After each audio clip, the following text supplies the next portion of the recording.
Hello दोस्तों, कैसे हो आप लोग। आशा करते हैं आप सब लोग अच्छे होंगे। आज हमारा 8 नंबर क्लास है। ऑलरेडी हम लोगों ने 7 क्लास कंप्लीट कर लिया हो। जो लोगों ने इस चैनल को अभी तक सब्सक्राइब नहीं किया हो जल्दी से सब्सक्राइब कर दो, क्योंकि मैं वीडियो तो देता ही हूँ, मैं उससे पहले मैं लाइव सेशन करता हूँ। बहुत सारे लोग मेरे से जुड़ के पढ़ते हैं, मैं भी पढ़ता हूँ और इससे सबका अच्छा होता है। आप चाहो तो आप जुड़ के भी आपका स्टडी आवर इंक्रीज कर सकते हो। ठीक है, तो इसके लिए आप ज़रूर एक लाइक कर देना। ठीक है, तो चलो स्टार्ट करते हैं।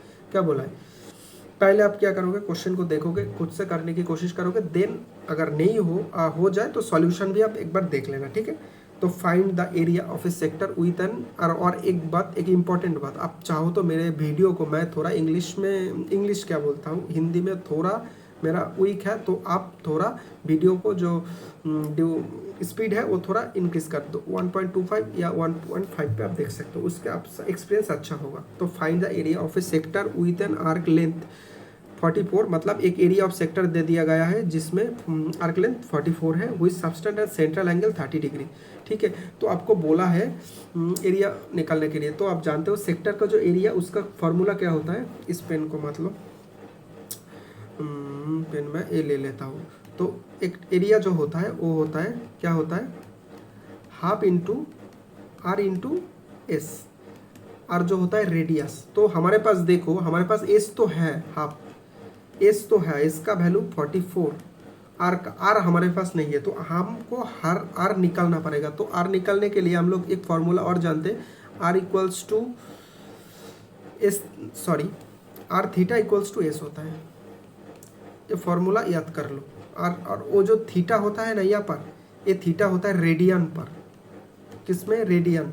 एक होता है डिग्री और होता है रेडियन, पर ये जो थीटा होता है यहाँ पर रेडियन में होता है। और एक चीज़ देखो, हमारा जो एंगल दिया हुआ है वो डिग्री में दिया हुआ है, तो हम लोगों को इसको रेडियन में करना पड़ेगा। रेडियन में करने के लिए क्या करना पड़ेगा, 180 बाई पाई से, सॉरी क्या बोल रहा हूँ मैं, 30 डिग्री मतलब पाई बाई 180 से आपको गुना करना पड़ेगा। यहाँ पर जो पाई का जो वैल्यू होगा वो 22/7 होगा। ठीक है, तो मैं कर लेता हूँ, देखो 22/7, 1/80 तो ऑलरेडी है, काट लेता हूँ, 3 6 मतलब 22/42। ठीक है, तो यहाँ पर जो देखो आर का वैल्यू क्या है हम लोग नहीं जानते, एस का वैल्यू तो जानते हैं 44, और थीटा का वैल्यू यहाँ पर क्या निकल के आया, 22/642, और 42 ऊपर चला जाएगा। मैं मान लेता हूँ यहाँ पर जो लोग ये वीडियो देख रहा है उसका बेसिक थोड़ा क्लियर है, नहीं को एक सब क्वेश्चन अच्छा क्वेश्चन है। ठीक है, तो 284, तो आर का वैल्यू क्या निकल के आया, 84। देखो आर का वैल्यू हमारे पास नहीं था, तो आर का वैल्यू यहाँ पर हम कर देते 84, 2 2 2 कितना होता है, अब कर लो, दोनों 16, 1848, ये हो गया हमारा आंसर। देख लिए, एक जो नहीं था वो हम लोगों ने इंक्रीज मतलब निकाल लिए। ठीक है, चलो दूसरे क्वेश्चन की ओर आगे बढ़ते हैं। MN walk along a circular track. They start 5 AM from the same points in opposite direction. Okay, तो एक सर्कुलर ट्रैक है, MN दे स्टार्ट 5 AM पे फ्रॉम सेम पॉइंट, यहाँ से स्टार्ट किया है। ए मान लो एम यहाँ स्टार्ट किया है और एन इस तरफ से स्टार्ट किया है। MN walk at A speed, वो 5 राउंड पर आवर, मतलब 5 राउंड पर आवर मतलब स्पीड दे दिया है। एम का जो स्पीड है वो 5 राउंड पर आवर। ठीक है, मतलब एक आवर में 5 राउंड मार सकता है, एन 2 राउंड मार सकता है एक आवर में। तो क्या पूछा है, respectively how many times they cross each other before 6:30, मतलब 5 AM पे स्टार्ट हुआ, 6:30 पे ख़त्म हुआ, मतलब 1.5 घंटा में इस लोगों ने कितना क्रॉस किया है, कितने बार क्रॉस किया। एक चीज़ मान लो, आपके पास स्पीड हो तो एक बहुत अच्छा शॉर्ट टिक्स है, अगर दोनों क्रॉस करेगा ऑपोजिट डायरेक्शन में तो आपको स्पीड का ऐड करना पड़ेगा, तो आ जाएगा आपका। अगर वो दोनों एक ही तरफ का मतलब ऑपोजिट डायरेक्शन पे ना जाके सेम डायरेक्शन पे जाता, मतलब यहाँ से स्टार्ट किया है, इस डायरेक्शन पे भी एम गया, इस डायरेक्शन पे भी एन गया। ठीक है, तो क्या करना पड़ेगा, स्पीड का आपको माइनस करना पड़ेगा। तो एक घंटे में वो जो एम एन है अगर सेम डायरेक्शन पे जाता तो 3 बार क्रॉस करता एक घंटे में। ठीक है, और अगर ऑपोजिट डायरेक्शन में गया है, हम लोगों ने बोला है ऑपोजिट डायरेक्शन में, तो गया कितना बार? 7 बार। ठीक है, तो ये तो 60 मिनट में ना, तो हम लोगों को निकालना पड़ेगा 90 मिनट में, मतलब 1.5 घंटा। 1.5 घंटा मतलब 90 मिनट होता है। तो आप काट लो 3 2 21/2 10.5 10.5 बार। ठीक है, 10.5 बार अप्रोक्सीमेटली मान लो 10 बार। ठीक है, तो 10 बार इस लोगों ने 1.5 घंटे के अंदर एक दूसरे को क्रॉस किया है। चलो इस क्वेश्चन को देख लेते हैं। If a triangle has a perimeter 52 metre, 52 मतलब 52 units, then all its sides have a length dash units.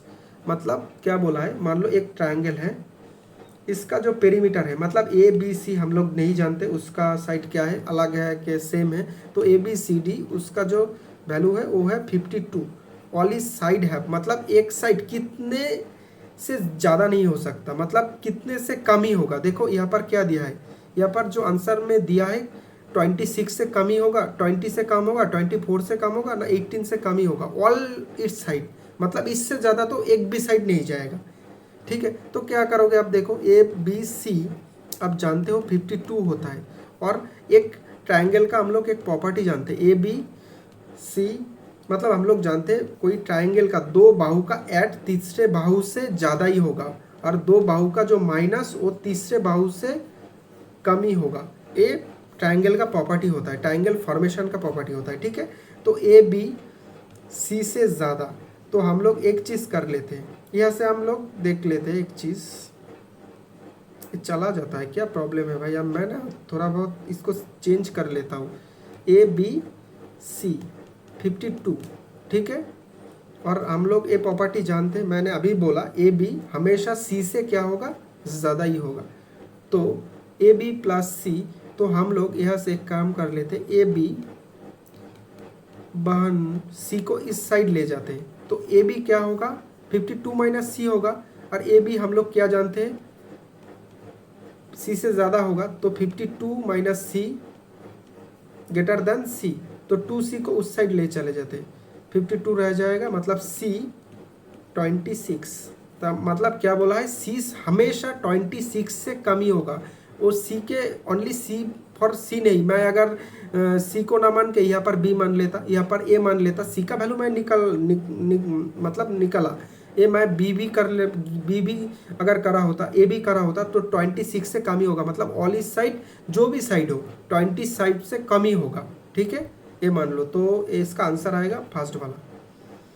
ये वाला देख लो, in a circle with the centre A O C, मुझे एक सर्कल ड्रॉ करना पड़ेगा, सर्कल मैंने ड्रॉ करना रखा, क्या होगा, क्या घटिया सर्कल निकल गया। ठीक है, एक सर्कल मान लो, ठीक है, अच्छा सर्कल बन गया। ए ओ सी डायमीटर, मैं एक डायमीटर ड्रॉ कर लेता हूँ, ठीक है, एक diameter. D is a point on the circumference of the circle such that A B, okay, A B equals to B C का 1/5, मतलब बी सी का वैल्यू 5, ए सी का, ओके ओके ओके, मतलब ये बोला है A B equals to B C by 5, मतलब B C का 1/5 टाइम। ठीक है, तो हम लोग जानते हैं इसका नीचे जो रहता है उसका वैल्यू यही होता है, तो बी सी अगर 5 होगा, ए बी क्या होगा, इसका नीचे कुछ नहीं, मतलब एन, मतलब इसका रेशियो, ठीक है, यूनिट, मतलब इसका वैल्यू नहीं है। तो क्या बोला, बी आपको ऐसा लेना पड़ेगा, ए बी सी का, सी ऐसा लूँ, सी अगर मैं यहाँ पर लेता हूँ, देखो सी अगर मैं इस साइड लेता हूँ तो ए बी का वैल्यू तो कम है ना, तो ए बोला है ए 1 है, और बी सी का जो वैल्यू है वो जो उसका क्या है 5 है, तो आपको पूछा है बी ओ सी का वैल्यू क्या है। यहाँ पर मान लो, क्या चला क्यों गया भाई, क्या हुआ, कुछ तो गड़बड़ ज़रूर है दया, पर हम लोग तो सॉल्व कर ही लेंगे, हम लोगों को रोक कौन सकता है। देखो बी ओ सी आपको पूछा है, बी ओ सी का वैल्यू कम कर सकता है। ओके, यहाँ पर आपको ना एक कॉन्सेप्ट याद रखना पड़ेगा, वो जो क्या बोलते हैं, ये जो है ना, ये वाला जो है ना, इसका लेंथ, ये जो सेक्टर का लेंथ है ना, वो हमेशा क्या होता है, जो एंगल फॉर्मेशन होता है उसका कॉरस्पॉन्डिंग होता है, मतलब उसका अकॉर्डिंग ही होता है, मतलब जिस एंगल पे ये दोनों का डिवीजन होता है, जिस एंगल पे, जिस रेशियो पे ये दोनों एंगल है उसका जो क्या बोलते हैं सेक्टर का जो लेंथ है वो भी उस सेम इसमें होगा, मतलब सेम रेशियो में ही होगा। ठीक है, तो A5 A6 मैं मान लेता हूँ A5:1, तो 6 का वैल्यू हम लोग जानते हैं 180 है, तो आपको बोला है BOC पाइप का वैल्यू निकालना पड़ेगा, तो 150, तो आपका आंसर आ गया 150। देख लिए अब क्वेश्चन कैसा, मतलब जिस रेशियो में वो एंगल होगा ना उस रेशियो में ही सेक्टर का लेंथ भी होगा। ये होगा इसका कॉन्सेप्ट। ठीक है, चलो मैं थोड़ा कैजुअली आज बोल रहा हूँ। ठीक है, तो अब बताना, कोई तो बताता तो कुछ नहीं है पर वीडियो देखते हैं, धीरे धीरे व्यू होगा मुझे जहाँ तक लग रहा है, पर देखते। देखो क्या बोला है, 19/200 इसको डिवाइड करो 20 से, रिमाइंडर कितना आएगा, कुछ नहीं करना है, 19 है, 20 - 1 आप तो 90 को लिख सकते हो बाई 200 सॉरी। तो आपको क्या करना पड़ता है, देखो 20 ए कट जाएगा। ठीक है, तो -1 का बस आपका अंदर का देखना है। तो आप अगर 20 से -1 को डिवाइड करोगे तो रिमाइंडर क्या आएगा, -1 ही आएगा। उसके ऊपर क्या है 200, तो माइनस के ऊपर कोई पॉजिटिव में पावर है तो क्या आएगा, पॉजिटिव होकर 1 ही हो जाएगा। और 1 के अंदर जितना भी आप पावर लगा वैल्यू तो 1 ही आएगा ना, तो इसका जो रिमाइंडर आएगा वो 1 आएगा। पर इसके अंदर कुछ कॉन्सेप्ट है, क्यों मैं इसको मतलब इसको ऐड करके मैं क्यों काट दे रहा हूँ, क्यों एक कॉन्सेप्ट है। ठीक है, पर वो हमारा ज़रूरत अभी नहीं है। ठीक है, आप बोलोगे तो मैं वीडियो बना दूंगा। ठीक है, इसका एक डेरिवेशन है क्यों होता है ऐसा। चलो चलो चलो चलो इस क्वेश्चन को देख लेते हैं। ये क्वेश्चन बहुत ही बढ़िया है। AB is a chord. अब पहले इस क्वेश्चन को ना बहुत अच्छे तरह से देखो और करने की कोशिश करो। AB इज ए कॉर्ड, ठीक है, length 32, A centre of circle, radius 20, okay, tangent A and B intersect at T, fine TA round of. Okay, बहुत दिन पहले PPT में करके रखा हुआ था, क्या करना पड़ेगा।